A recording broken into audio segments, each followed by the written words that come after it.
After being saturated in the light for nearly 30 minutes, the wall of darkness I passed into was disconcerting. I jerked the steering wheel hard to the left, then back to the right, scarcely missing a tree that seemed to have materialized from nowhere. The pickup fishtailed on the dew-sodden grass, but after a few seconds I regained control, with no idea how close I was to where the hill would descend. The longing to slow down was overpowering. Looming headlights in the rearview mirror explained why I shouldn't. A loud, rumbled thunderclap made me think that my pursuers were tossing grenades. In the rear view, 2 of the 4 headlights that shadowed me were now shining beacons, aimed toward the heavens. Apparently one of the cars wasn't as lucky as I was in avoiding the large tree. The second car continued its chase, but the driver decided that caution was needed. It no longer kept pace. I'd gained some distance, but we were still playing our deadly game of tag. 2 yellow orbs suddenly appeared 50 yards to my front. The third car rejoined the game. The orbs were closing fast, heading in a beeline in my direction. The game had gone from tag to chicken. I buckled myself in and prayed the airbags worked. The package on the passenger seat slid to the floor. Did they want the package? What did it contain? No time to waste thinking about it. I was in the midst of the game.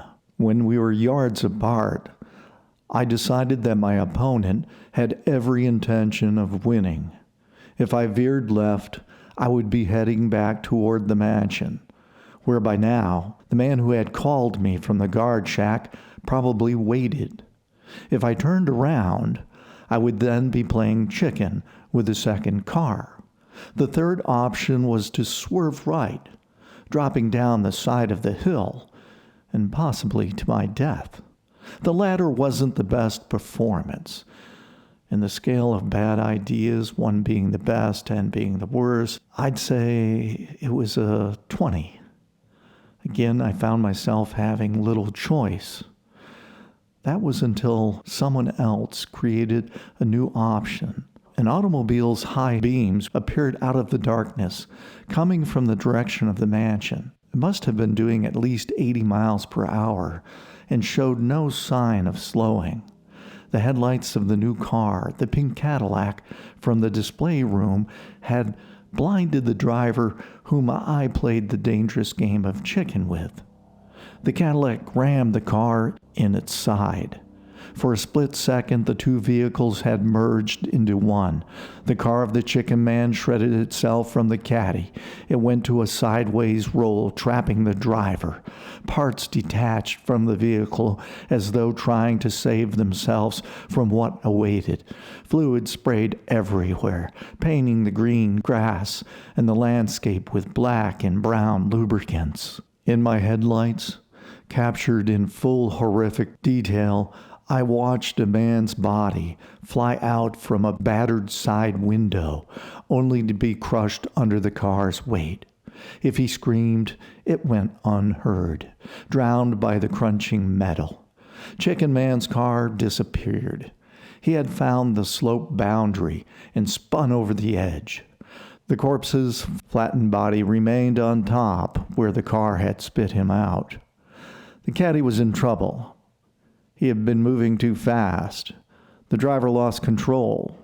It was fishtailing, in danger of rolling over much like the other car. Its headlights were gone. Though things hadn't looked good, the driver handled the vehicle like a pro. The red rear lights beamed off and on as he judiciously applied the brakes. For a moment, I thought about helping my mysterious savior. But then I remembered. There was another car after me. In the rear view, my pursuer's vehicle had stopped about 50 yards back. The appearance of the caddy apparently wasn't a part of the game plan. The driver of the pink caddy finally regained control. It also stopped. I slowed to a crawl and approached the pink classic car. A heavy-set man came stumbling out. Blood ran down his entire face. He wore a dark suit, much like the man I shot in the leg. In his right hand was a silenced gun I wasn't familiar with. Lifting it, he pointed it at my direction. He shouted, "Stop the truck!" He spoke with a foreign accent I couldn't immediately identify, but it was definitely European. The truck's headlights and hardware had been blinding, yet he hadn't blinked. I didn't think he could see inside. Still, I was close enough that the heavy-set man couldn't miss if he pulled the trigger. The Glock lay in my lap. Before I had time to reach for it, the windshield shattered, sending glass fragments inside. My hands came up protectively to my face. A gaping hole was on the passenger side of the windshield. A smoking crater left by the bullet was in the headrest of the passenger's seat. He repeated his order. This time I complied. He kept his gun trained on me as he walked around the driver's side of my truck. When he reached the window, the hand without the gun was overstretched. "I know you have a weapon. I watched you use it on my associate. Toss it out." Reluctantly, I followed his demand. The Glock thudded to the ground behind the man's back. He never bothered to look at it. "Now, give me the package." I had the feeling, as soon as I handed it to him, he would shoot me. Even if he didn't plan to, I still had to contend with the person from the other car. Talk about having a bad day. He shouted, "Hand it over, I will shoot." English was definitely not this guy's, blah, blah.